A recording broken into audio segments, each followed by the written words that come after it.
This is a Hot Pie Original.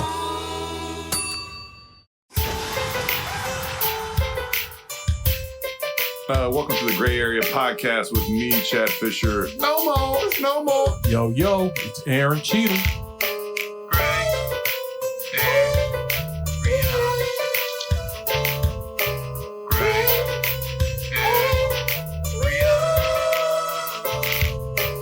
Yeah, we out the house, boy.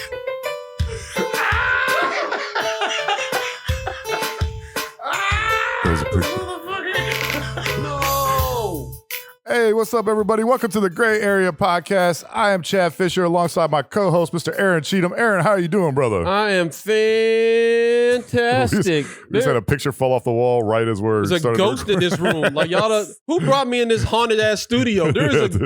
Literally, we're counting down and then stuff starts falling off of walls. I know a ghost when I see a ghost. That shit either, I know a ghost when I see a ghost. And that was a ghost came in here and knocked that. He didn't like it, man. He didn't like the paint by numbers photo you had. It's not a paint by number photos, first of all. Don't you disrespect Mr. Garrow. He's a great art teacher. Secondly, how y'all got me in this haunted ass studio? This cold ass haunted ass studio. You know what? Because now it's warm. So it had to have been a ghost up in here because they say when you're around supernatural presences and stuff that you can feel that it gets colder. The air is colder. Oh, really? Yeah. Did you not? I don't study. So, yeah, they say when there's a supernatural spirit, you can feel it in the air. It's colder. You can see your breath. It was cold as shit. It's not cold now, and my picture got knocked down. Wherever you are, ghost. If the toucan falls down, then we know we got a problem. We need to bring some ghost hunters in here or some shit. It must have been a conservative. Just a conservative ass ghost. Just some old Republic ass ghost. Like, I don't like this painting. You better watch Malcolm. He might be next. Yeah, dog. Let's hope not, man. Because that frame was like $20. Ghosts don't care about no $20. He's got the blooms and shit. Yeah, right. How you doing, man? You good? How's your week? Man, you know what? I'm tired, but I'll tell you one thing. Austin is a beautiful town.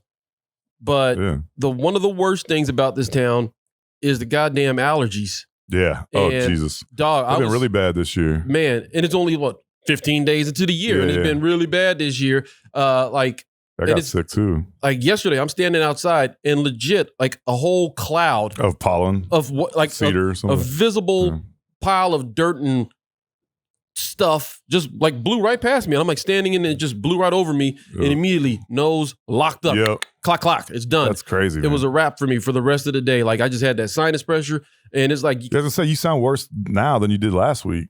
Oh yeah, well, actually, this is better than I sounded last night. I've been the same, man. I've been. I've been like I couldn't breathe at all yesterday, and this is the worst place to have allergies and the worst time to have them. Yeah, because anything people go, oh, it's COVID.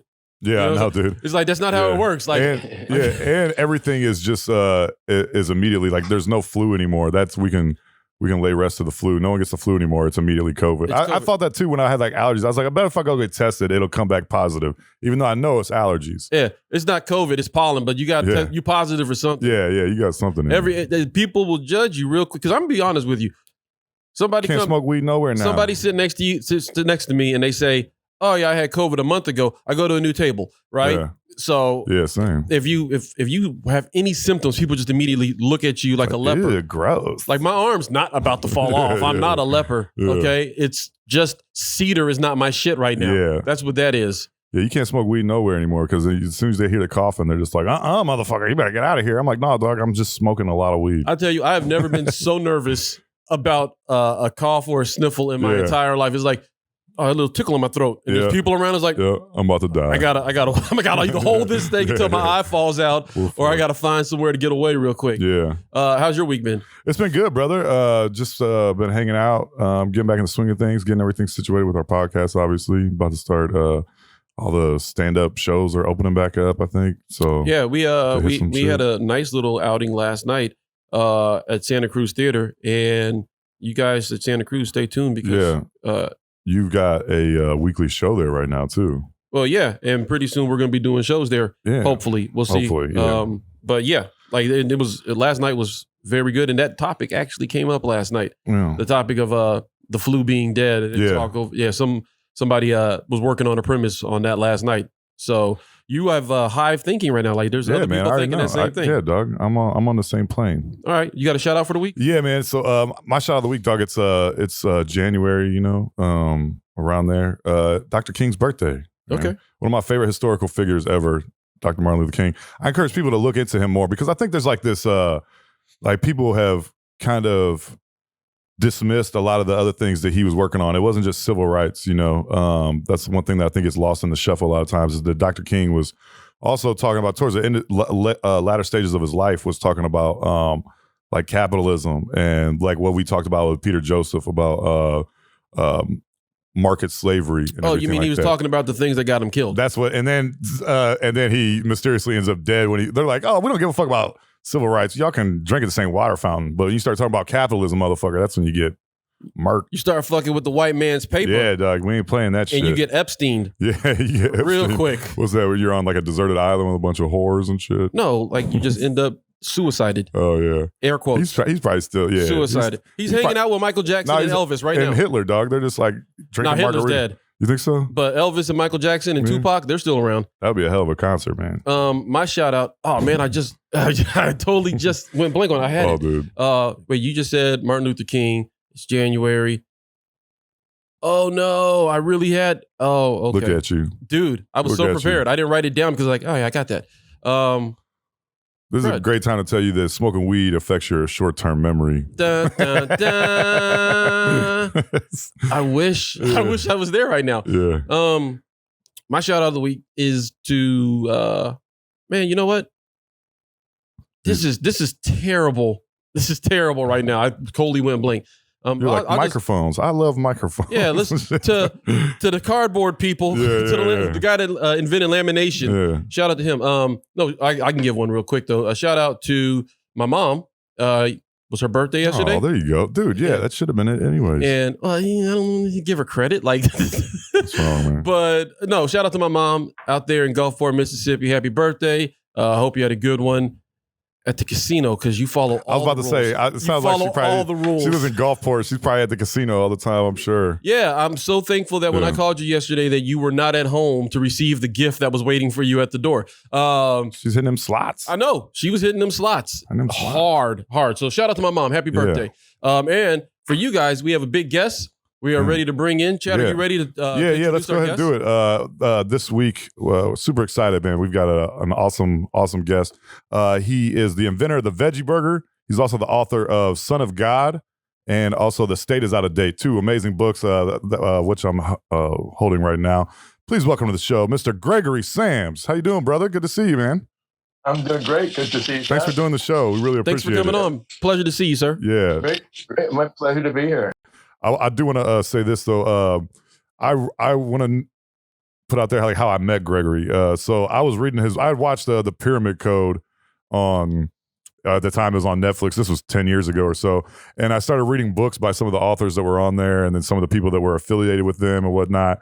And I came across Gregory's book while doing like a search on Amazon, and the foreword was written by Graham Hancock, a very well known author, researcher and whatnot. And so I was just fascinated by Gregory's book, man. And so I found him on Facebook and sent him a friend request. And then I think he sent me a message later and was like, hey, says something. I can't remember exactly what it was, but I was like, dude, I'm reading your book right now. This is crazy as shit. I was I was starstruck at the time, honestly. And then, so Greg and I have kept in touch, and I went to Europe like 5 years ago. And while I was over there, I went to London and got to meet with Greg, and we had a nice little dinner. Got to chill out a little bit. Got to have some fun, if you know what I mean. Had some fun. No, he made a lovely dinner. I got to chill in his garden. We chopped it up, man. It was awesome. He gave me some tips, some tourist tips. I think he told me to go to Trafalgar Square, which wasn't on my list. I went down there and hung out there for a little bit. It was awesome, man. You live in London. You've been out there for a while now, your whole life, right? So you moved there at 3 years old? Pretty much. Okay. 3 years old I got here, yeah. So you invented the Veggie Burger. Was it because you were just tired of eating all the shitty London food? Or you're like, if I have bangers and some cold ass bangers and mash one more time, I might move. You know what I'm saying? That's obviously why you did it, right? Well, my brother and I introduced this country to natural foods and organic foods. Okay. So I spent about 15 years from the age of 18 selling, introducing people to brown rice, telling them what pumpkin seeds and sunflower seeds were, that sort of stuff. And it was pioneering work. It was hard work. But as soon as somebody else could put a pound of brown rice in a bag for a penny less than us, people would buy it. You got no brand loyalty. And I thought, so we ended up, we were losing a lot of money actually. And I figured we needed something new. And I created the Veggie Burger. I thought this is going to be, let's go for the fast food market, for the epitome of the fast food market, the burger. And for a change, make it cheaper. Because we're always going on about how it takes 10 pounds of vegetable protein to produce 1 pound of meat protein. Oh, wow. And get the vegetable product, and they're more expensive than the meat. So the Veggie Burger was 49p, which is about 70 cents, for 4 burgers, for a pack that made 4 burgers. And it was really cheap. And it just, I worked like hell to get a good recipe with natural ingredients. There's lots of sesame seeds and oats in it. And it was the answer to what I was looking for. But the investors in the previous business, which was Harmony Foods and Whole Earth Foods, they thought Veggie Burger, that's not going to save the company. And we want some real action because most new products fail. 95% of new products fail. And I then left the company, took the Veggie Burger with me as a one-man enterprise. Gangsta. Started off in my spare bedroom instead of a 55,000 square foot warehouse with 40 staff. Suddenly I was running this business from the spare bedroom. And as I had planned, I had other people doing all the work, the mixing, the testing, the packaging, and I was like the spider at the center of this web, running it all off of an old Apple IIe computer. Wow. That's and badass. VisiCalc. Yeah. Dude, that's social enterprising in the 80s. That's well before it became popular in the 2000s. Yeah. It was, it started the vegetarian food market.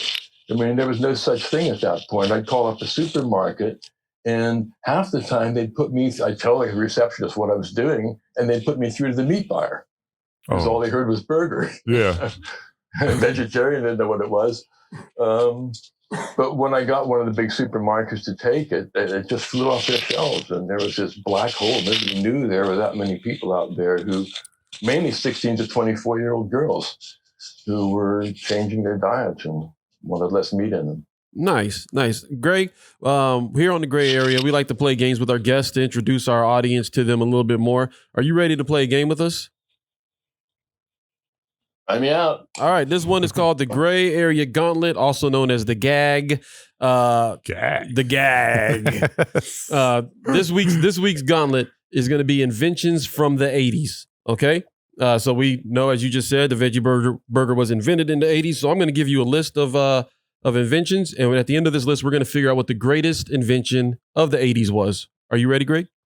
Yeah. All right. Here are your first choices. The disposable camera or the personal computer. Which one do you got? Personal computer. Over the disposable camera? This is my preference of the two. Right? That is, yeah. And I mean, the disposable camera is obsolete now, so yeah. I guess you chose right. Those were cool though. They were cool. Yeah. There's something about that geek. Yeah. I like that feeling. Remember, like now it's like instantaneous, but remember you had to like go pick the pictures up from like Walmart. Yeah, it'll drop them off in a bag. Hoping there wasn't like a titty in the picture or something. Man, I mean, that's a whole industry that's gone now. I hope I didn't accidentally take a picture of a titty in this. The best thing about the disposable camera is when you forgot you had one. Yeah. And then you find it 3 years later. You're oh shit, these are the pictures from that trip to Cancun. Don't let mom see. Yeah, hell no. All right, so you picked the personal computer. Next up. I ran a Veggie Burger with it. Right? There you go. The personal computer or the Nintendo Game Boy. Personal computer. Okay. The personal computer or the clapper. Clapper. That was the coolest shit ever. The personal computer. I don't know what the clapper is. So. Remember the clapper? When people turn the clap lights on off lights, and shit? clap on lights, clap off lights. Yeah. Oh. Let me think about that. I think, personal computer. Personal computer, okay. I'm just saying, like when you hear clapper in 2021, you might be like, oh shit, stay away from her. Yeah, wear exactly. A condom. Better wear a condom when you're around Cynthia. Anytime you're on 12th and Chacon, watch out for the clappers. I heard Cynthia had the clapper. And she can't turn her lights off. All right, so far the personal computer is running away with this thing. Let's see, what was next? The personal computer or Prozac? Personal computer. Over Prozac? Prozac. Prozac. I've never taken Prozac. I always resorted to less pharmaceuticalized products. All right, we got one more. You ready for this? This is it. This is the last one. Or actually, there's two. I'm sorry, there's two more. The personal computer or the CD disc? Personal computer. CDs were a con. They said you could use them as frisbees, that was so permanently ingrained. I've got cassettes that still play perfectly, chrome cassettes. CDs, they're a transient thing, but scratch and shit, they're pretty. All right. Here we go. The personal computer or genetic fingerprinting? Let's see. First time I was arrested, I was extraordinary how the police took about 15 different stages to fingerprint me. This is when we had scanners, we had the technology. This was about 15 years ago. And I thought, how incredible, they should just digitally fingerprint me. So I'll pick personal computer. All right, personal computer, according to Gregory Sams, is the greatest invention of the 1980s. And why are you such a proponent of the personal computer over these other great achievements in technology in the 80s? Well, you left the Veggie Burger out of there. Yeah. I'm really. You know what? I was going to throw it in there, but insulted. I didn't. Too late now. I didn't want to feel like I was patronizing you by saying the Veggie Burger or the personal computer. I couldn't have done the Veggie Burger without the personal computer. That's how I could run it from a spare bedroom. Personal computer in VisiCalc. That was a primitive personal computer. I remember I had a Commodore back in the day. Do you remember the Commodore computer? It was an Apple computer. I went straight into the Apple IIe. Okay. That was before Macintosh. All right, nice. So you've been rocking with computers for a long time. We all know the greatest invention of the 80s is ALF, too. I was going to say AIDS. I thought AIDS was the greatest invention of the 80s. Wait, too soon? Too soon? Your conspiracy. You're saying it was invented by somebody. Yeah. Shit. Yeah, by the planet Earth invented that. Okay, Mother Earth invented AIDS. Yeah. Mother Earth, a scientist and a monkey named Bubbles out in East Africa. Bubbles. Chad, you got headlines for us? Yeah. Let's do some headlines. So, one of the first headlines we got here is now. This is, I was kind of like hoping for this anyways, just because I hope that it like brings, it shows like how politics aren't really solving problems and they're not designed to solve problems. The Democrats now control House, Senate, White House, everything. So I just want people to pay attention over the next 4 years, how little gets accomplished, how little changes, how little everything changes in the United States over the next 4 years. Because like we've already seen this happen, you know what I mean, with Biden already like backtracking on some of the promises that he made and everything like that. Already, this motherfucker ain't even in office yet, but they finally have full control and everything like that. I just want to see what creative excuses they're going to come up with for why nothing gets accomplished, like tangibly, over the next 4 years. Okay, I think it's a headline.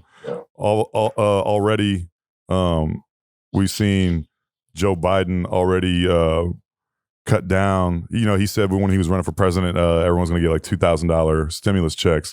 And he came out yesterday or today and said it's $1,400 now.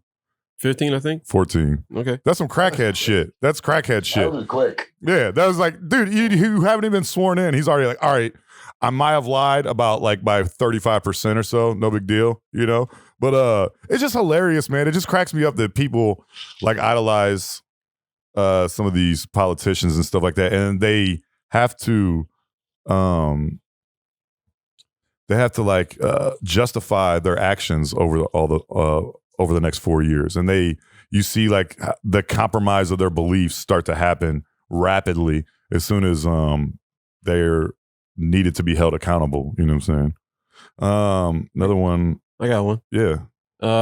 So this is from UPI.com. Police respond to chickens wreaking havoc at New Jersey McDonald's. So apparently there was a pair of chickens in the parking lot.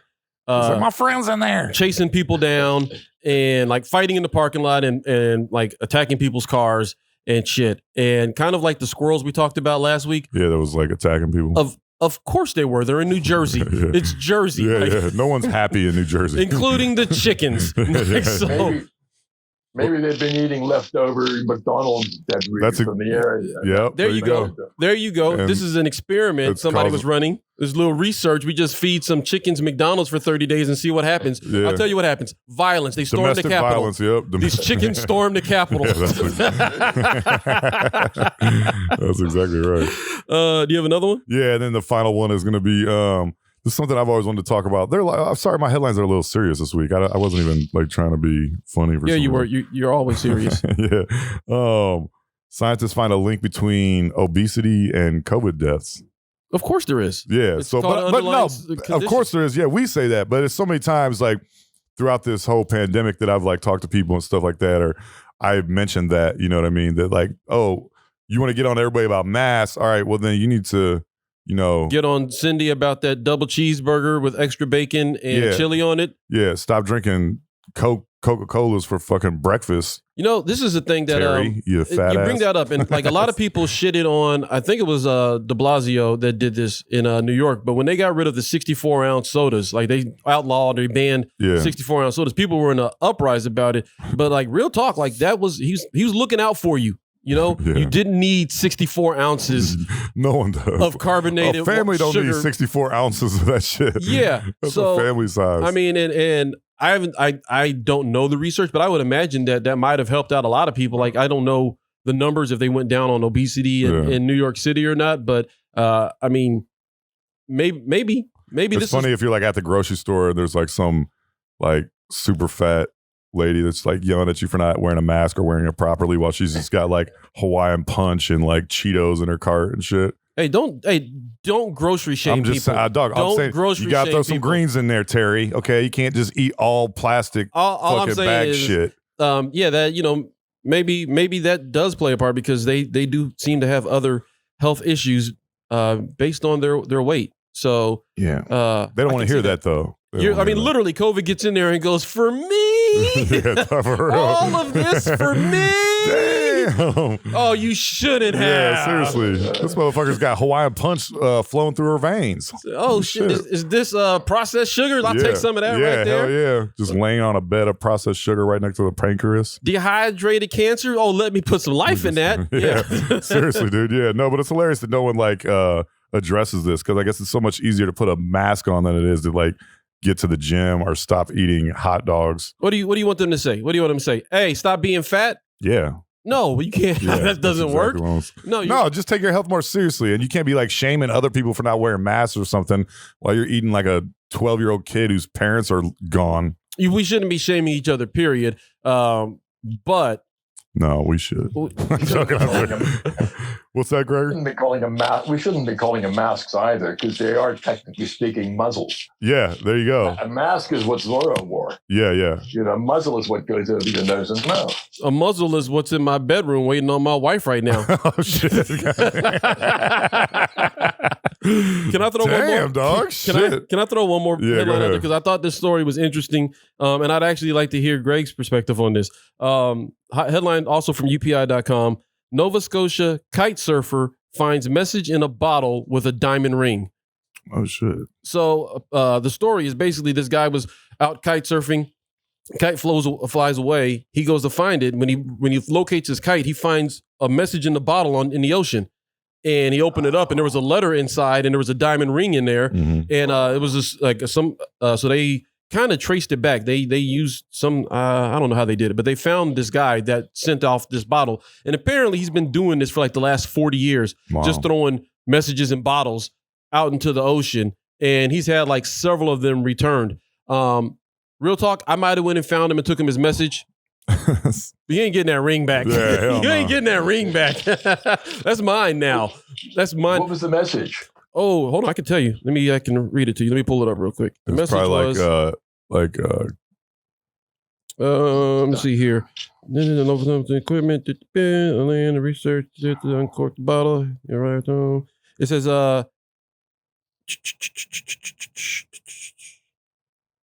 actually, it doesn't say. I thought it did. What if it was just like something super innocuous, like, "Hey, what's up?" Yeah, it doesn't say. I thought it did say. It does not say what it was. But it was I think a letter to his mother who had died in 2018. Jesus. And so I don't know. Is this person, the person that does this, are they very hopeful, or have they lost it? Like, do you have too much time on your hands? Who has this many bottles to be throwing in the ocean, first of all? And is this a European thing? Because I know in America, we ain't throwing, like, we throw stuff in the ocean, but it's like we're done with it. It's plastic, it's face mask. Are you guys hopeless romantics over there in Europe? It makes you think it came from England. I love the idea. I'd love to lay claim to the Europeans throwing bottles, glass bottles, not plastic, with diamond rings in the water. But I think this guy's a one-off, and I don't think he's a serious world problem, though. I think we've got crazier people out there doing damage. Yeah, I like to spread out my trash, so I just throw it like on the highway and shit, because it's all going to the ocean anyways. Let's spread it out, man. You know, let's. I just throw pizza boxes out the window. People are like, "Hey, you shouldn't do that," and I'm like, "Hey, look. We got to spread it out, all right? It's not fair that we put it all in the ocean. There's some manatees out there. They're probably going to be happy. Everything that Greg passed up on in the Gauntlet, I throw all that shit out on the highway. CD disc, Prozac. Prozac, shit. Don't do that. Most of my trash, though, just goes into my neighbor's backyard because fuck them. Goddamn. There you go. No, spread that trash out, people. If you learn anything from the podcast this week, it's to litter. Spread that trash out. Spread your trash like Chad spreads chlamydia. God damn, dog. Shit. I got a son, motherfucker. Settle down. Shit. You're like, not no more. No more. Man, I got that fixed. So another penicillin. Fucking okay, penicillin. That was not invented. I'm sorry, not penicillin. What is it? What do you Prozac? What do you treat chlamydia with? Penicillin, right? I don't know. I never had it. Me either. Yeah, you neither. You neither.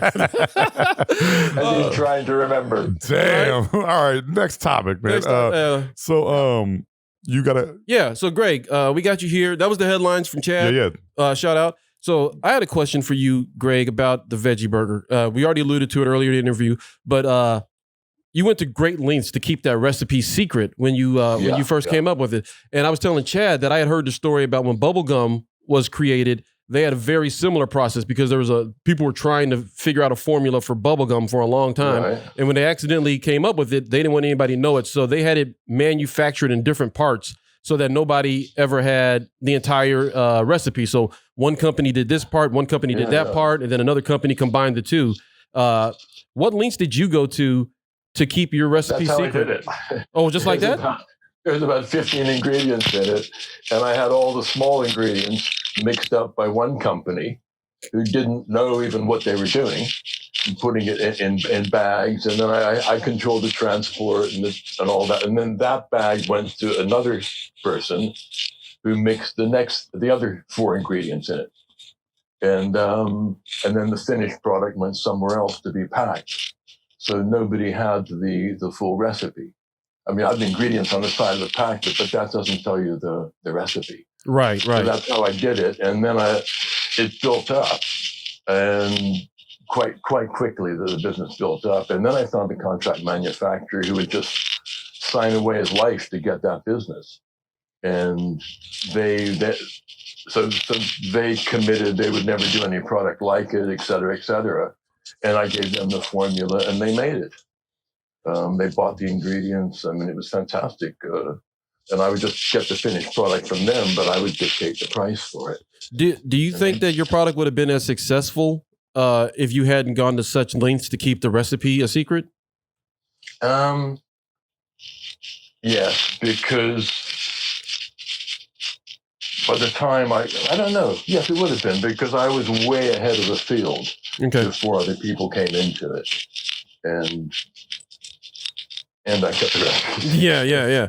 Man, you should be in politics, holding secrets like that. I trademarked the word. I created the word Veggie Burger. I had a list of green burger, earth burger, veggie burger, sesame burger, and I was like working with all these different names, and I chose Veggie Burger, which didn't sound that descriptive at the time. And you can't trademark a descriptive word, but I trademarked that, and eventually it entered the language. Are you still getting paid off of Veggie Burger? No. Oh. Can we help you with that? You want us to go? I can go run up in somebody's office and get you some cash if you want. I mean, it's not a problem. Well, I've reformulated the original. Anyway, it's a long story, but I could relaunch it now. Okay. Some possible project of mine. Yeah. After you did the Veggie Burger, you like left the industry, you left the corporate world, and you took like a 2-year sabbatical where you learned about chaos theory. In that time, and then you came back to the public eye. What happened in those 2 years? Like I was telling Chad, like we had Peter Joseph on, and he was a successful businessman, and then he left and became a free thinker. You left. You were a free enterprise entrepreneur, and then you left that. And what did you learn? What happened? What did you experience that made you change the way that you viewed the world?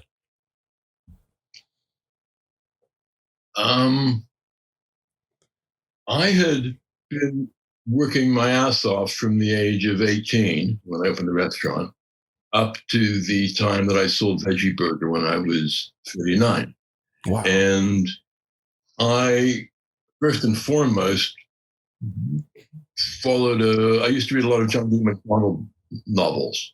And his hero, Travis McGee, who is the main character, Travis McGee, who was a detective with do big jobs, very dangerous job, great writer. And after every job, he would take an advance installment on his retirement. And at the age of 39, I took a 2-year advance installment on my retirement. And I went to lots of parties, I had lots of fun. But before that, well before that, in the late 70s, I'd taken a course on free enterprise, which taught me about the power of freedom, of freely people, and the morality of making a profit, and the profitability of being moral with a business, of doing the right thing and not cheating people, having good products. And so that was what enabled Veggie Burger to be a success. Then I had various themes and ideas in those 2 years. I thought, maybe I'll do this, maybe I'll do that. I still got a file, I never of them. But then I read the book Chaos by James Gleague. And that was just completely changed my life, because it brought together the free enterprise course that I'd taken. It brought together the drugs and parties that I would go to, and I'd go and I'd see parties just self-organized. Somebody had the idea of a party, and the different bits would all fall into place, and it would be a free party. And it's just a wonder to see this happening when there's no management and controls in place. And so that was so that led me to open the world's only ever shop dedicated to chaos theory. And I had lots of fractal posters and postcards and clothes and jigsaw puzzles. And imagine a fractal jigsaw puzzle is really... One of which inspired the OutKast album, Stankonia, right? Or was used correct. On OutKast album? Yeah. Really? Did you know that? Yeah, I was going to say, I don't think you knew that, did you? I did not know that. Yeah, it is one of his... was the name of the picture, was it Fractals? Was that the name of it? Blutonia. Blutonia, I'm sorry. Yeah, and so...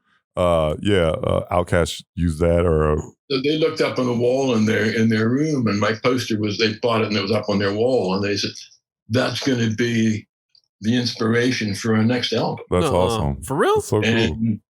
And so and stank was their word for hip hop, and Plutonia was my poster. So Stankonia was the name of the album and the name of their recording studio when they made it. It was I had no idea until Apple Music guy contacted me, offered me $500 to send them the original high resolution file for the little video they were making on it. That's awesome. What? He's a Renaissance man. I'm telling you, he just fucking does it all. Okay. Partying all over the damn London. You're inspiring hip hop legends. Yeah, self-organizing parties that just materialize.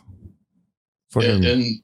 So the book on chaos theory made me realize that organization from the bottom up is brilliant. And one of the classic examples is feeding a city like London or Bombay, where you got millions of people and they've all got different money in their pockets, different tastes. They get hungry at different times or wherever they are, and they all get fed with no central planning. And that's chaos theory at work. And it also in rainforests, things self-assemble without anybody saying where the trees are going to go, where the river is going to go, the frogs here, monkeys there. It does self-organize. And we do that as a society. We do it really well. And then we take the most important things and say, we've got to have the government do this. And these guys, that's top down. They cut all the feedback loops that make things work in the real world. Like we don't have any politicians that are scientists or conservationists or anything like that. They usually come from the business sector. Yeah. And even it's the fact that they don't have the feedback loops. So, if we start going on about how wonderful apples are and lots more people start apples, the farmers will start growing more apples. Just simple things like that. You haven't got much money in your pocket, that's going to have an effect on what you buy to eat. But all these are feedback loops, and the government, you cut the feedback loops and say, no, we're going to determine how things are instead of let them evolve and create a sustainable future. And they usually get it wrong. And even when they get it right, their technique is not to let it happen, but to legislate it, fine you if you don't do it, or penalize you, or take our taxes and funnel it into a nuclear power plant or whatever they think we need. And that's the real problem. And that's what chaos theory made me realize. And I knew that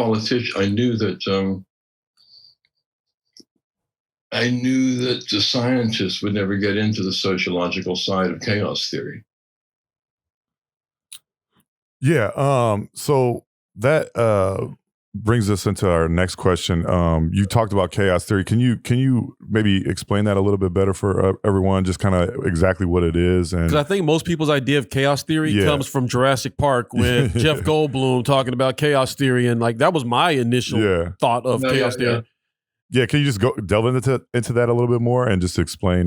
So it was discovered in the late 70s, and it was almost accidental because the scientists were finding out that there was a pattern in a dripping tap, and that was one of the fundamental experiments was done with a cassette recorder and a camera and about $100 worth of equipment at the time, instead of millions of dollars worth of equipment. And they were like really cutting edge stuff and finding patterns in nature that we hadn't been aware of yet. And the fractal geometry was Benoit Mandelbrot's invention, because geometry means measure of the earth. And the earth isn't circles and triangles and parallelograms. It's coastlines and trees and clouds. And he wanted a geometry that would measure that. And so we created fractal geometry that saw that. And we understand now that's why our lungs and our circulation system work, because they're fractal. It's a sort of self-similarity, but getting smaller and smaller veins and branching out so that every single cell in your body is supplied with blood as the veins get smaller and smaller, and you can look at the ground from the air and see that the fractal geometry of the ground indicates that there are different metallic deposits there. It's looking often at the roots of things instead of the whole picture as well. Instead of kind of constantly reducing things, reductionism, it's looking at how the whole structure, how the whole system works, and you do see so much self-organization, even in a sort of electron soup that was made. It was seen that the electrons appeared to be self-organizing, like they knew what they were doing. And it's throughout nature and throughout the Gauntlet, everywhere you see this self-organization of stuff going on, and including in human civilization. And then you see the really important stuff is done by governments who just cut that. There's no bottom up anymore. It's completely top down. And however noble their ideas, they're really it's very difficult for them to execute from that structure. Are there any other formulas that are able to measure like such a vast span of things? 'Cause I mean, like when you talk about chaos theory, you can look at the natural world and how, something like a water dripping out of a faucet, you can measure that. But also like you can also use chaos theory to tell, what populations of people are going to do, or it touches so many different things. Are there any other formulas like that touch as many aspects of life on Earth? Well, it's not a formula, and chaos theory doesn't have one formula behind it. Okay. There's a formula for the Mandel process, which is very simple, just involves multiplication and one addition. And then you take the answer and put it. But that's I won't try and describe on the radio how fractals are created mathematically, but they exist on a piece of paper, and a formula enables you to see that they are there. It's on a XY grid, basically. They're quite extraordinary. Nobody knows why they are there, and the mathematical fractals, but the geometric ones are everywhere, from coastlines and trees and clouds. So you kind of alluded to it with your answer there earlier, G. You said you said this in The State is Out of Date, your other book. You said that human beings have achieved a hell of a lot without government and politics. Yeah. And can you maybe elaborate on that a little bit? And, before we had politics as a system, how humans were governing themselves or how things were happening?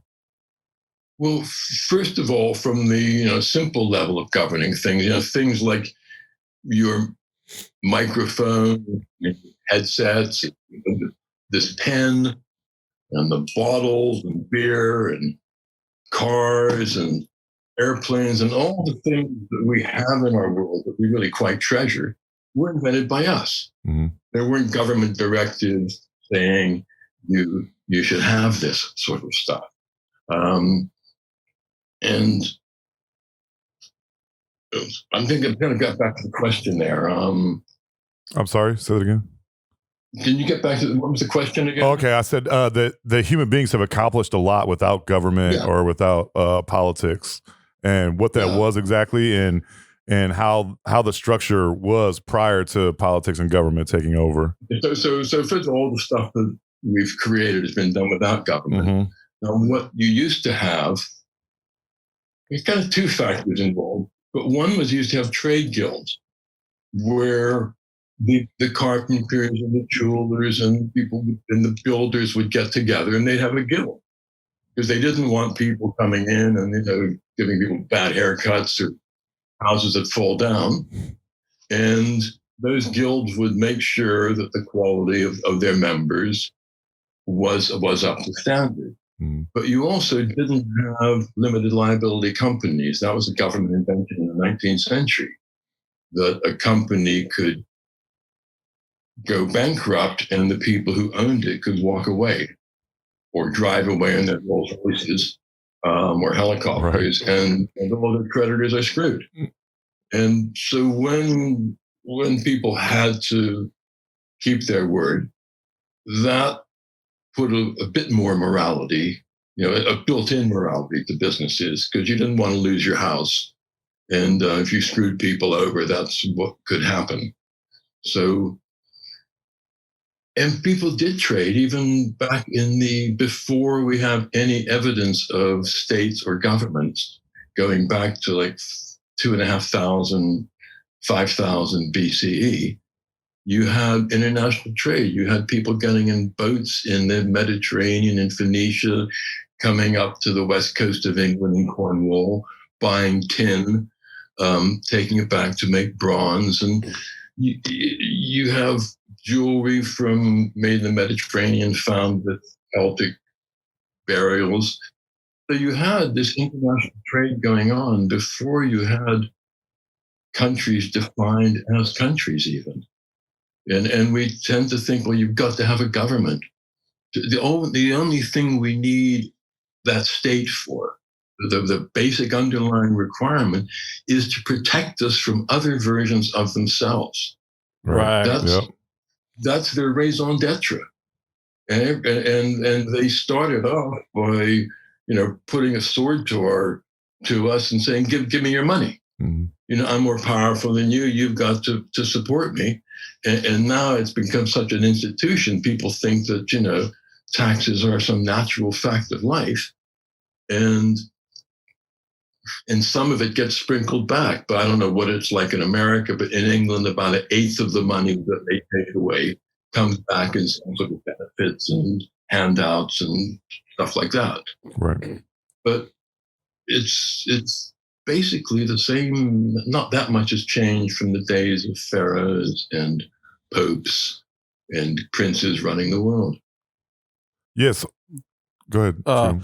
Like, just going on that vein, you believe, you think that we could survive a crash of the global banking system and the nation states that they underwrite.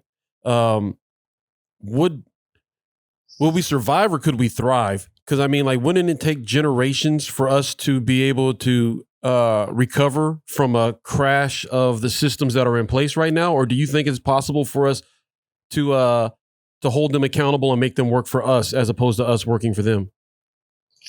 I definitely think we could have. I'm going to speak in the past tense, because it's at the moment the whole system is being crashed, right? Intentionally, devastatingly.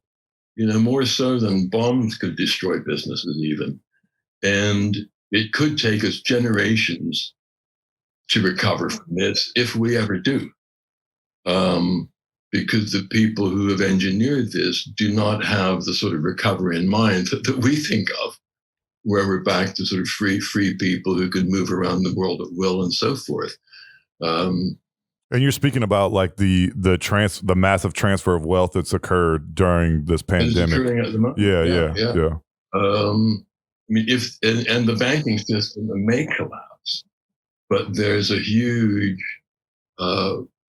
body behind it, including companies like Serco, you may or may not heard of, but they worldwide, they're ready to replace police forces if that's needed. Wow. Really? Wait, what's the name of this company? Serco, SERCO. And what do they do? I've never heard of them. They run England's nuclear weapons arsenal. They have private security who deal with all these sort of illegal immigrants who come in. They keep them in jails until their stuff is sorted out. They're major, and they're worldwide. It's frightening, and they've got a lot of, as do the vaccine companies, they've got a lot of bad forms busted for one thing or another. But they're a major institution.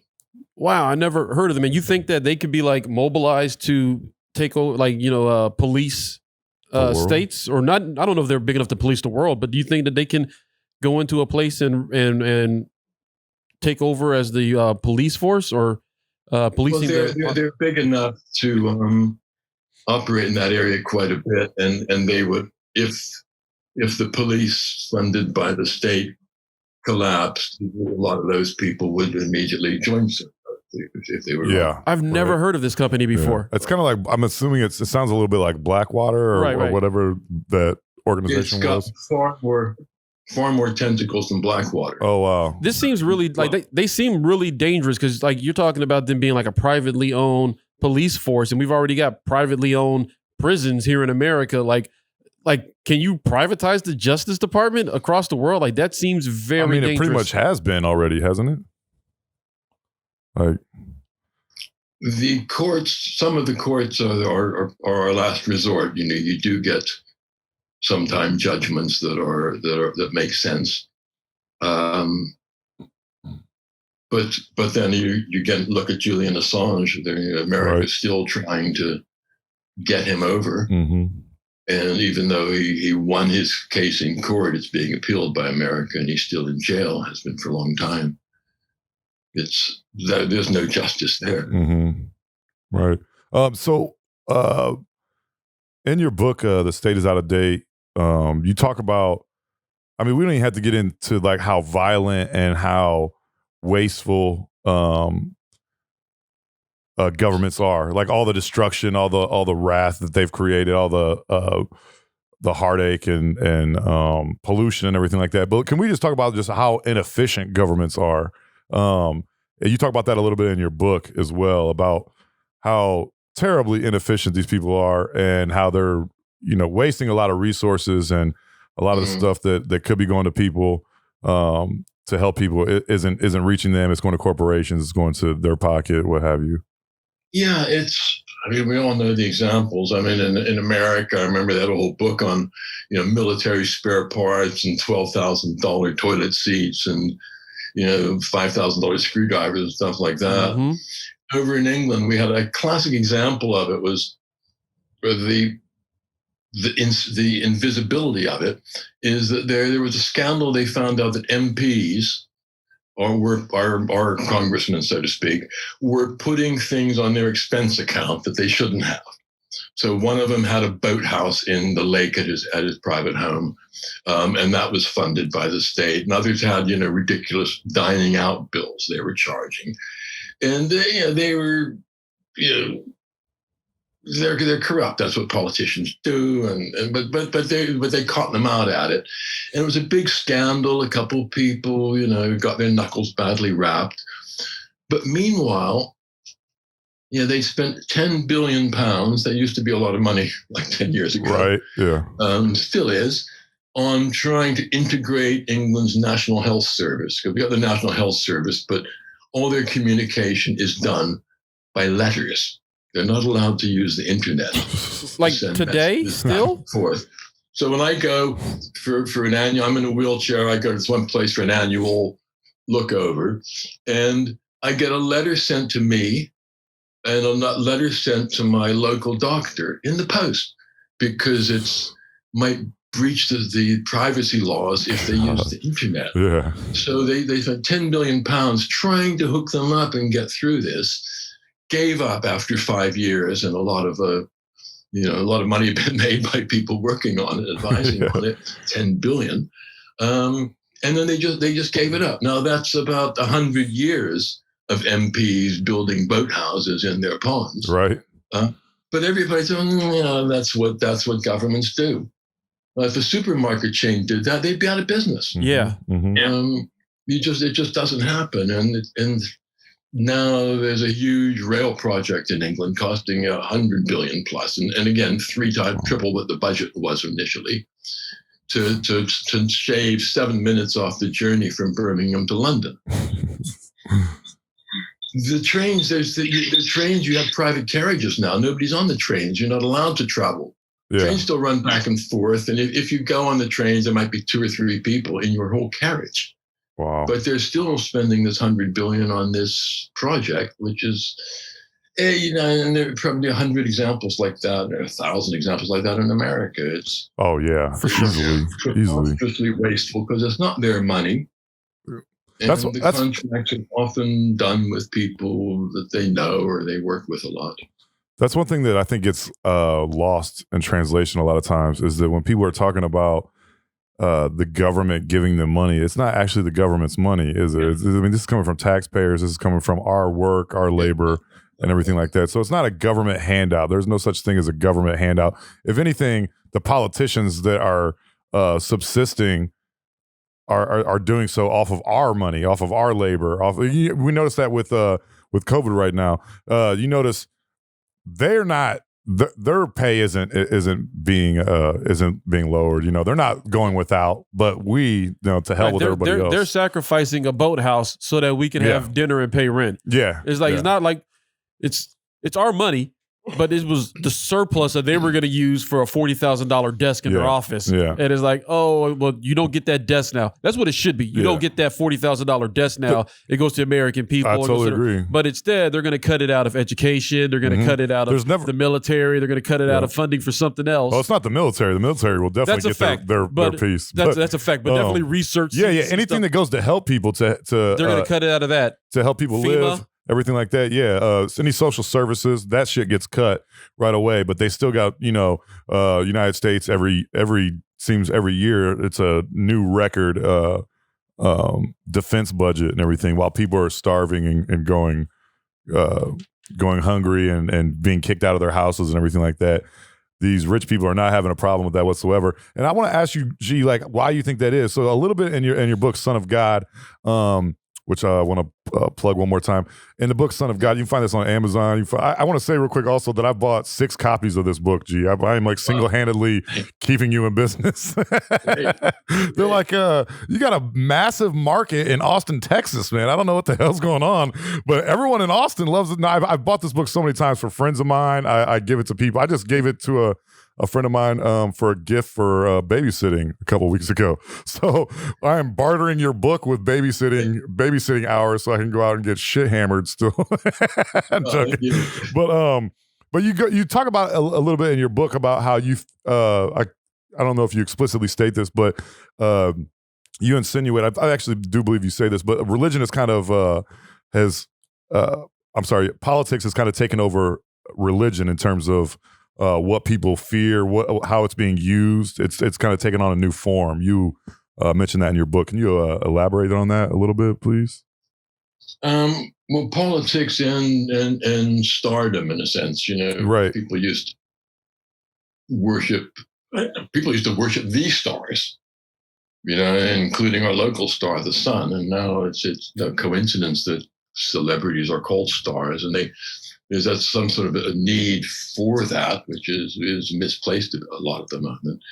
And people used to, trust in the church. The Catholic Church ran. The Pope was the chief head of state in Europe. He was above all the kings and queens, and he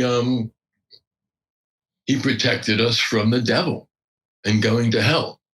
And we had to follow his rules and regulations and do everything, or the fear of hell. Mm-hmm. And it wasn't there. They didn't have Russians then and nuclear missiles and stuff like that. And now the governments are given that responsibility to tell us how to behave and what to do and to look after us and protect us. Not that many people are. Hell doesn't hold the same terrors and the devil as it used to in people's day-to-day lives. But, they replace it with the Russians. And when people stopped realizing that stopped thinking the Russians are really going to want to invade America, I mean, it is quite a preposterous concepts that are still out there. And, but now they've got the ideal enemy, the virus. Invisible. Every single person on Earth threatens you. Yeah. I saw that there was a parallel. I'm sorry to interrupt. There's a parallel in your book, but you talk about that, about like invisible threats and everything like that, and how the government, politics has used that for a number of years. Religion has used that for a number of years. And it's very apt today with COVID as it being a invisible enemy, that is kind of slowly but surely squeezing the neck of businesses and people in general in the world. Yeah. And getting everybody terrified, so frightened, they're willing to accept any kind of legislation. to protect them from this. We've already had so much legislation protecting us from terrorism that kills 1/10 as many people as American police do. Facts. And laws protecting us from the Russians, and people stop being frightened of either of those. But this virus that's portrayed like it's a goddamn plague, which where they have to carry carts down the street every day, bring out your bodies. And I haven't had a cart come down my street. Maybe they come when I'm still in bed. That's probably it. And it's more shortening lives than killing people. The main victims have got a few months or years to live, and that's it. Which is a bit, and it's tragic to have that shortened, but it's also it's what flu and things like this do. And it's not threatening anybody really under the age of 70. You're 1 in 20,000 people who get it. Yeah, might die from it. Yeah, the CDC has a tracker that I have saved on my phone that I look at, and I think it says it just got updated to 0.8 out of 100,000 people die from it. So if you out of 100,000 people that get it, not even one passes from it. But it's this fear-based system of media and everything that I've helped. We have still lost a lot of people, though. Yeah, we definitely have. 0.8% is a small number, but there's still 400,000 people in the United States that aren't here anymore. And we do also every year with the flu and pneumonia and stuff like that, and we have been for years. Right, and but this is adding another thing onto that plate. So we already had flu, we already had pneumonia. Now there's this as well. Well, the thing is, I'll go ahead, G. But nobody is dying of flu. Yeah, the flu numbers have dropped through the floor at the moment. Yeah, right, and been replaced by COVID. And it is the case that in England, for sure, and I believe it's the case in America, but in England it specifies anybody who died for any reason within 28 days of testing positive for COVID is put down as a COVID death. And every time they put it on the TV, they say died for any reason. And everybody who goes into hospital for any reason gets tested. And any who test positive and don't come out, whether it was a heart attack, a bullet wounds, falling off of their bed, or being hit by a car, they do go into the numbers if they tested positive 28 days prior to it. Why do you think that is? Why do you think that they lump that everything? Are they trying to bump the numbers to make it look like it's worse than it is so they can get funding? I can't see any other reason, because it's easy when in America, you're getting people where COVID is a comorbidity with bullet wounds. Wow. But it gets added to the COVID numbers. I think it varies from state to state. But in England, that's definitely the way it is, and possibly in a lot of other countries. But we don't know what the real number is. Well, what's the benefit of manufacturing these numbers then? Who ultimately benefits from this? Look at the people who have pharmaceuticals, or who's benefiting from this? Look at the people who have amassed an unimaginable amount of wealth during this whole process. You see Bezos, what does Bezos have to do with them changing the numbers of people that died? You create fear, you create what's Amazon got to do with that? So when everything, I'm not accusing Jeff Bezos of anything here, but when all the shops are shut down, when you're not allowed to go out to the shops and the shops are shut, obviously Amazon does benefit from that. Right. And I'm not suggesting he's a collaborator for a minute, though. Yeah. But it's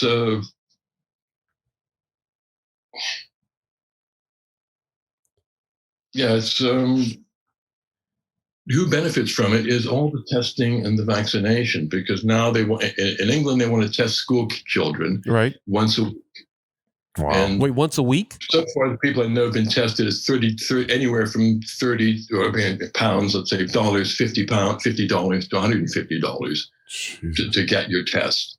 Wow. When you need it for an airplane flight. Vaccinations cost money, and if you have to get vaccinated twice a year, everybody in the world, that's a lot of people. And by getting people frightened of this terrible threat, which is not so terrible, It does kill people, but the viruses come and go in a couple of years is the maximum lifespan before they decay and become not a problem anymore. Oh, okay. But now they're constantly coming up with, it seems like they're constantly coming up with there's a new mutation of the virus. And they tell you if it's more virulent, but more spreadable, but not whether it's more lethal. Yeah. We don't know.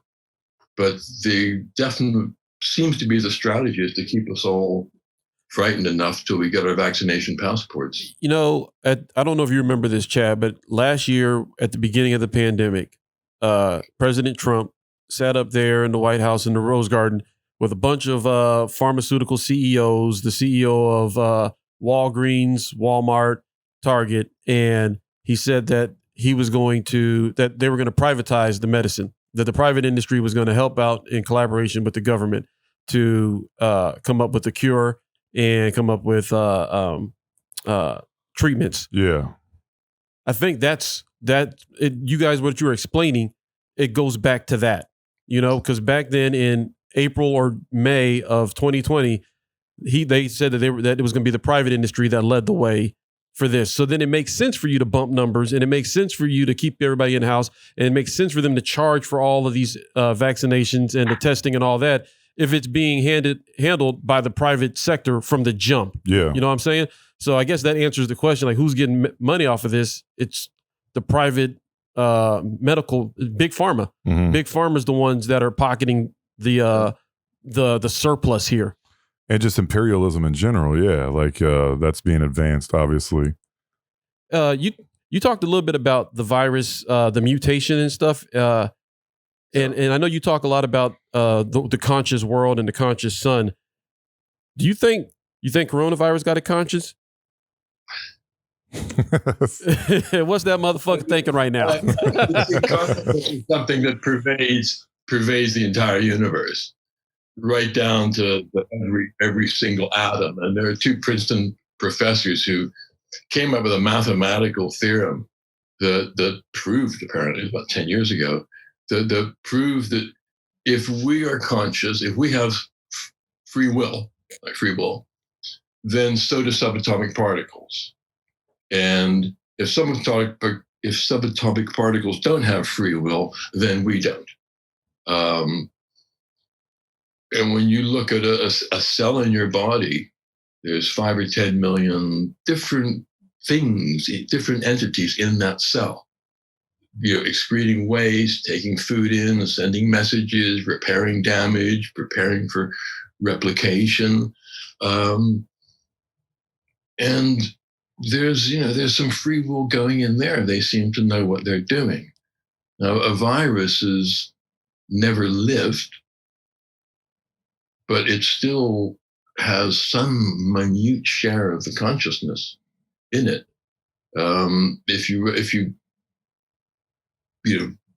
Consciousness was once recognized as being in rivers and oceans mm-hmm. and thunderclouds and mountains. And where do you draw a line between a mountain and a boulder and a rock and a grain of sand? It's you can draw lines of degree there, but it does seem to be part and parcel of everything. I mean, when you recognize that, a piece of wood or metal is 99% empty space. Wow. Mm-hmm. And we know that, but you can't, but what is doing that extra thing? And that is light, which is the electromagnetic force, which is everywhere in the universe, the electromagnetic force, which I believe to be the basic carrier of consciousness. And it manifests in all sorts of different ways, this electromagnetic force, this consciousness. And we rent out our space in it. And it's like, we can rent it. We can have a huge amount of space, or just be very self-focused and low consciousness. And it's all free. Do you believe all consciousness is equal, though? No, of course not. Okay. What are the degrees of differences? Like, clearly one would surmise that human consciousness is more complex than that of a atomic particle. Yeah. But and that But on a basic level, though, there is a reason for everything. Is that what you're saying? Is that what you were trying to communicate in the book, that there's a reason that everything does what it does? Not a specific reason. I mean,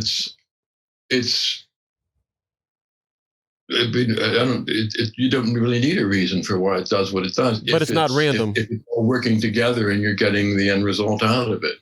They don't necessarily know what the end result is. Right. The billions of bacteria. I mean, we've got more. We've got a huge colony in our gut, as we know. Processing our food, it's as influential as our brain on the rest of the body in many ways, influencing what our tastes are even.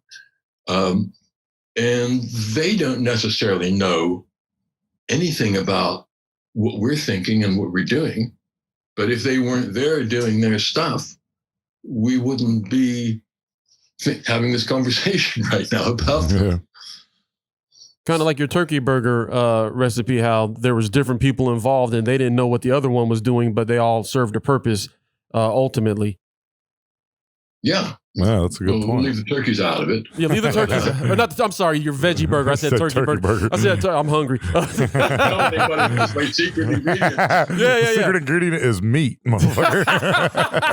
I didn't mean to put you out there like that. Yeah, your turkey burger. Right, so G, we want to transition. We've only got like 10 or so minutes left here, but we want to transition into that because I have to say, like, your book is one of my favorite books of all time. I've read this several times.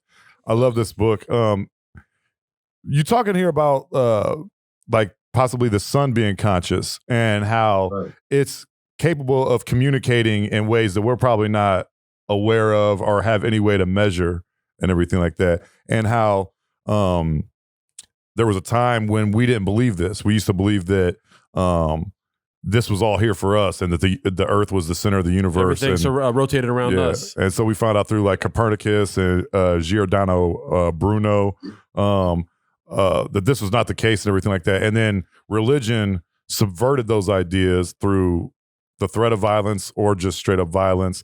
And these ideas weren't able to be explored as easily. And there's still like we're still not able to study these ideas as well as we would like to, because one, it's difficult to study. It's difficult to study consciousness and everything like that, but also because it's being subverted by, the powers that be or what have you. Can you talk a little bit about that and how you think, why you believe the sun is conscious and what that means for everyone else? Well, I started off with the recognition that I had the recognition of a conscious sun from the age of 17. Wow. And that was in Berkeley, California, 1966. And it was on my first acid trip. I was just about to say, that must have been a hell of an acid trip. It was. A few other things got to it, but I recognized that there was, as I was staring into it from the top of Strawberry Canyon overlooking the San Francisco Bay, I realized that it was a two-way thing going on there, and that there was a being there. It wasn't just an accidental light bulb in the sky that happens to bring us the light of life. And I had that communication. Then when I started writing the book in the year 2000, I started to look at the science of it and the astrophysics of it. And it so much supports the idea of a conscious sun. And there would be so many less mysteries about the universe if people realized that it's not all accidental, that stars aren't simply mechanical bodies reacting to nothing but the laws of gravity. And our science supports it so much today. And then when you think, as you're saying earlier,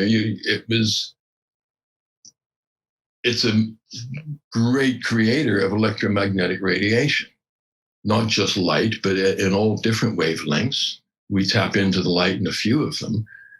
And then what do we do with electromagnetic radiation? Radio, television, Wi-Fi, X-ray, MRI scans, all the things we use, all our communication, other than, verbal person to person, is using the electromagnetic force. And then we think, well, all these emanations of electromagnetic force from stars, oh, that's just like us farting when we haven't, or belching when we haven't digested our food properly, Instead of thinking these incredible outbursts of energy are perhaps directed, sending information back and forth. It's and stars, there's lots of silly things that stars are, most of them are couples. Are binary systems. Most stars are rotating around another star. They live in communities. They're not randomly scattered. You have clusters of stars. You have clusters of galaxies. We know that galaxies have electromagnetic connections between them. These sort of spanning, the space between galaxies is an electromagnetic tube, if you like, if you want to try and describe it physically. There's one between Earth and the sun, which every 8 minutes in this connection between Earth and sun, tons of high energy particles pass back and forth between the Earth and the sun. And then it pulls apart, and then it rejoins 8 minutes later, and this stuff comes back and forth. Wherever the sun and the Earth are, this connection is there. It's extraordinary. It is extraordinary stuff, and it's just, you can't explain all this away as being just accidental. Do you think that our understanding this theory could be paramount to the next evolution of humans and humanity? Great question. I think it would totally transform science if we recognized that we are not the only conscious entity in the whole universe. That the universe waited, 14 odd billion years for consciousness to appear when we dropped out of the trees and started walking around. It would make a huge difference.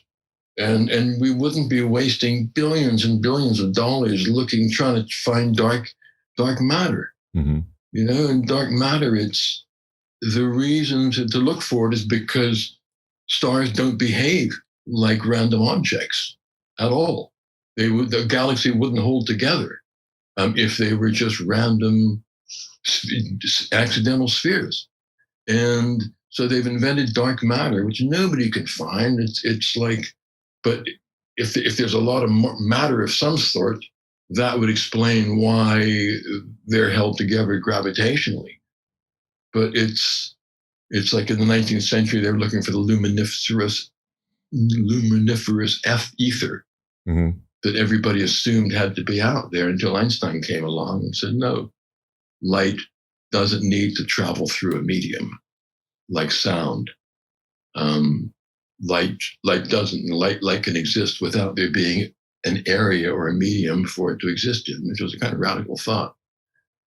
But consciousness in stars would solve so many little mysteries of the universe, and open up many more to find out, like how it is that stars direct their motion. There's a physicist in New York who is working on that, actually. Really? Right now? Yeah. Who has that theory? He's a physicist. Gregory is his surname, not his first name. I'm trying to remember his first name. I'm not going to stall on that. Yeah. But yeah, he's a scientist, and he says his theory is, screw dark matter as well, but stars are volitional beings, and they can direct their movement. And he's trying to find out how they direct their movement through the galaxy. I mean, through technology, once we understand that, we can advance our technology to where we can possibly be able to explore other galaxies and stuff in a better way than we're doing right now. I mean, it takes forever for us to get a satellite to Jupiter.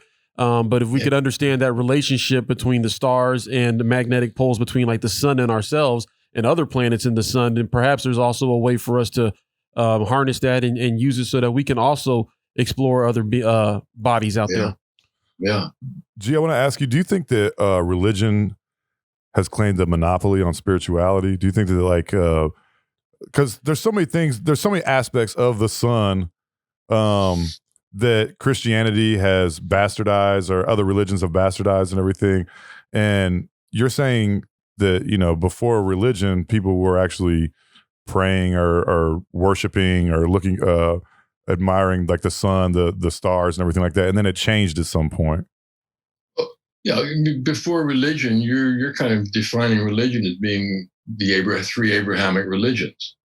Yeah, there were religions before that. Hinduism, Buddhism. It was Zoroastrianism, Hindus, and Shinto in Japan. You know, there's been people have been spiritual and connected to the earth, to rivers, to mountains, to stars, to our sun. There's always been that part of our psyche that is looking to connect with consciousnesses, if you like, other than our own, whether they're divine or whether it's an oak tree. People used to have that connection, and it's something that's been taken away from us. And, you know, you say, do religions have a monopoly? If you're talking about the Abrahamic religions, well, you know, when you burn somebody or cut their head off or flog them for not listening to what you tell them, that's a monopoly. Yeah. And that's the great thing about Zoroastrianism, one of my favorite religions, is that they completely, you know, free. They have no problems with other people and other religions. And even when Cyrus the Great, the conqueror in the Persian Empire, you know, he liberated the Jews. He said, you know, freedom of religion for everybody, and no oppression by your rulers. It was because Zoroastrianism recognized light as the ultimate deity. Hinduism was like that too. God was light. He wasn't a God of light or a God who created light. God was light, and he came and he influenced Christianity. He influenced the Abrahamic religions, but they all turned God into this character, kind of like us, who created light, and that was a big failing of them, really. You say in your book about how you're not saying that like all religion is terrible, and you say in fact that it's probably helped, you know, several million people. It's helped and made their lives better and everything like that. But you kind of contend that it's kind of outdated and we don't really need it anymore in terms of the knowledge that we have and what we know about the world. I think we need spirituality. We need connection with spirituality. And religions, there's a lot of really good stuff in religion. Yeah. I know really good Christians who really behave like, you know, your idealized Christian. But Christianity is a whole different, and the Vatican and all that is a whole different scenario. And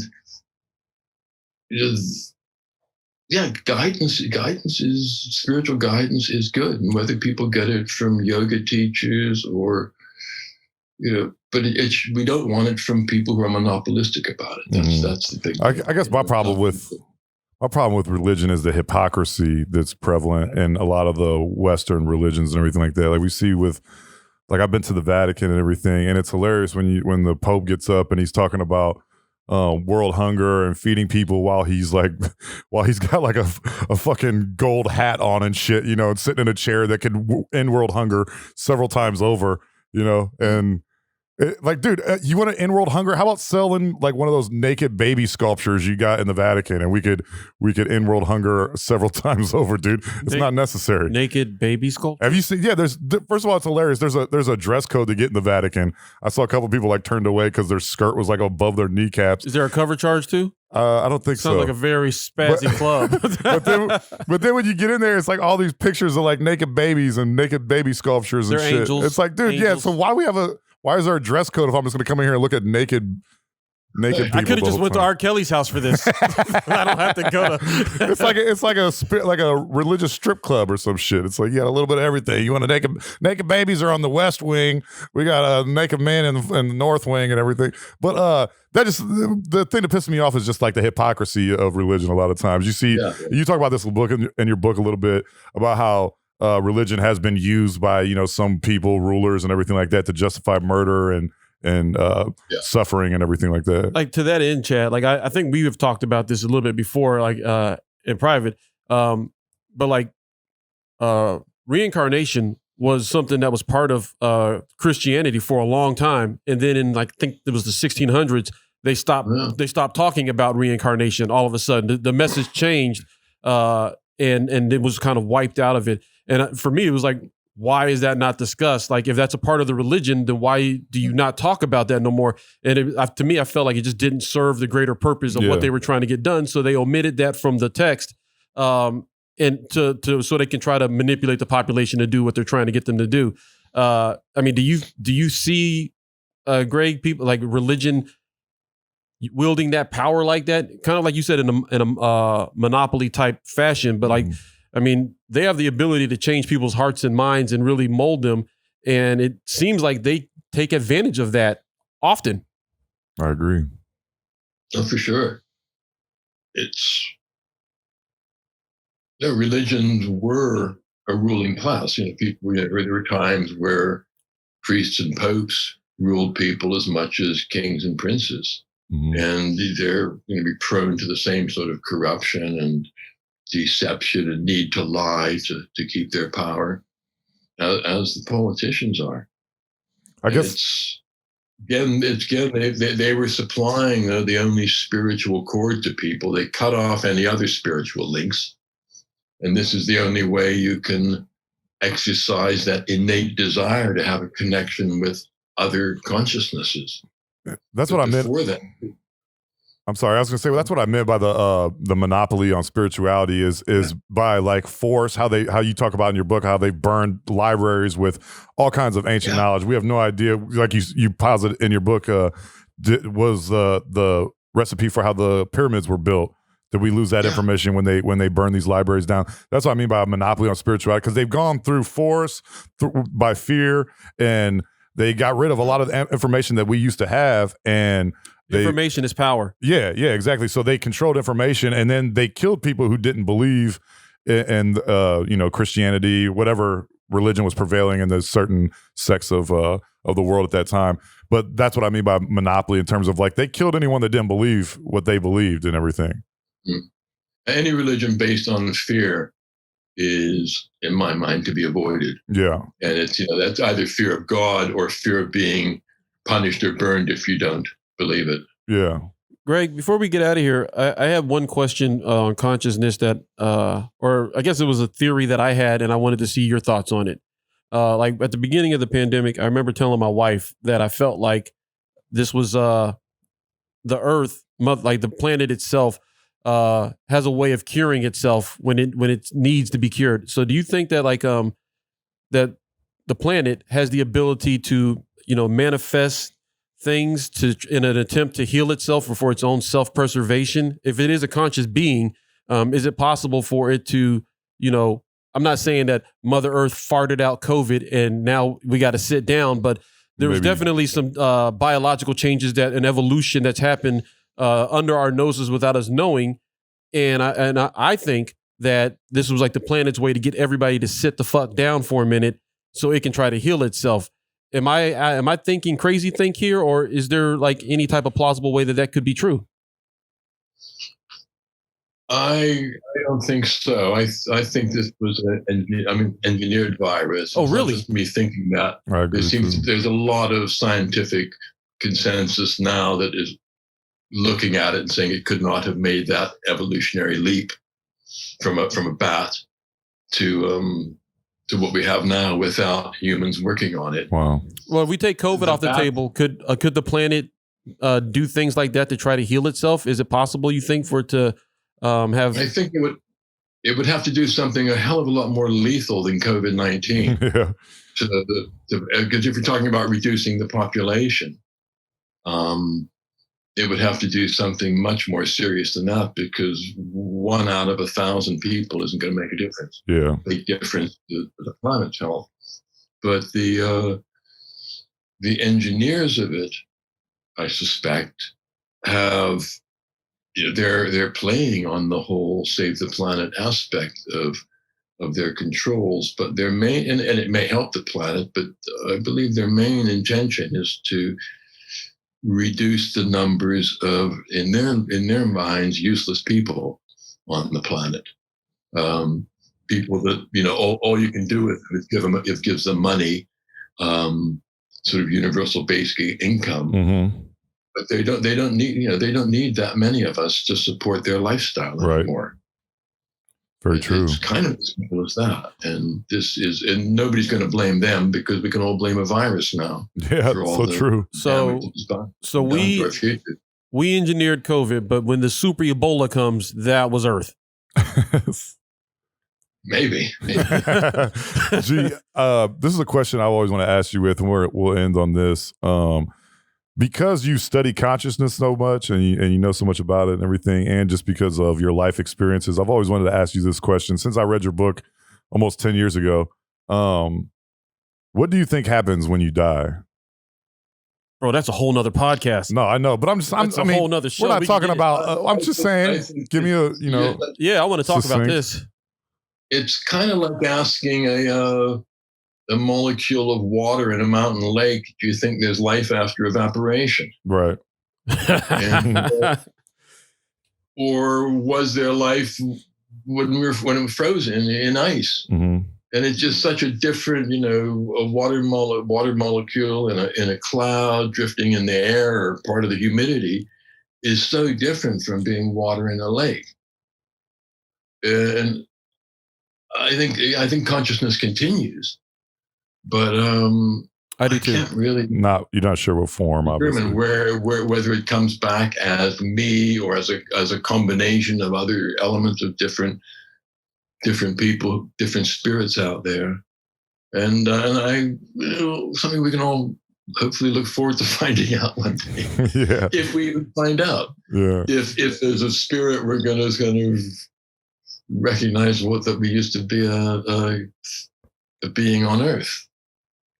Some people apparently make that transition and connect with the spirit world. And there was a famous Swedish character who used to travel into the spirit world, and people would say, "Oh, can you get our old uncle and ask him where he left the money or the will?" And the guy would come back and say, "Oh, it's in the third drawer down in the desk underneath the secret compartment." They go there, that's where it would be. What? I think Swedenborg was his name. Yeah. So there's lots of weird stuff and connections that have gone on. I knew a psychic surgeon once who, was possessed. He went into trance and he totally changed his character and got into people with knives and broken glasses and performed surgery. And I mean, I've seen this with my own eyes. It's not something I expect anybody to believe. You lymph thread and pull it out 2 minutes later, and there's just a hairline scratch the next day. And, wow. I mean, in front of doctors removing tumors, and doctors in Brazil used to send. Anyway, so there's all sorts of weird stuff. Yeah. Wait. This dude would get possessed by like a super doctor and then do like surgeries on people? It was like Doogie Howser. Yo, Richard Pryor, if you can hear me, please use this vessel. Yeah, I'm doing a show tomorrow night at 6 p.m. up in North Austin. If you could help me out, Rich, I'd appreciate it. Brazilian doctors sent their patients to him when there was an operation. If they thought there was a good chance the patient would be blinded by it or die by the operation, they then send them to Louisville to do those sort of operations. He was that well known. Wow. It's crazy. Wow, Gregory Sams, thank you so much for coming on the Gray Area Podcast. We could literally talk to Greg for hours and hours, man. And we want to have you on again sometime, maybe in the summertime, Greg, because there's so many things we didn't get to that me and Cheatham wanted to ask you. No, like I can talk to you for a long time about all these different concepts and stuff, and I really do appreciate you coming on the Gray Area and sharing your knowledge with us. Yeah. Can you tell people where they can find you online? Yeah, Gregory Sams, S-A-M-S.